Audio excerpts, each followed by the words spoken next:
আজকে 11 তারিখ। আমরা এখন ভুটানে অবস্থান করছি। ভুটানের পারু প্রদেশের চেলালা পাস এটা জায়গাটার নাম। এটা হচ্ছে একটা পাহাড়। তো ওই পাহাড়ের উচ্চতা হচ্ছে 13,000 ফিট এবং 3,988 মিটার। এটা হচ্ছে ভূপৃষ্ঠ থেকে। আর এখানে সামনে যতদূর দেখা যায় পাহাড় এবং মেঘ। আসলে ভুটানকে বলা হয় পৃথিবীর সব থেকে হ্যাপিনেস কিংডম। তো আমরা এখন সেখানে অবস্থান করছি ট্যুর বাস টিম নিয়ে। তো সত্যি এত সুন্দর একটা জায়গা, তো আসলে কি বলবো, এটা নিজের চোখে না দেখলে আসলে বোঝা যায় না।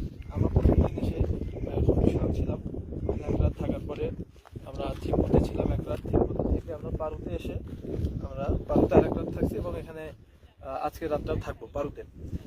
তো সত্যি কম খরচের ভিতরে বাই রুটে ভুটানে আসলে অনেক সুন্দর একটা ঘোরার জায়গা।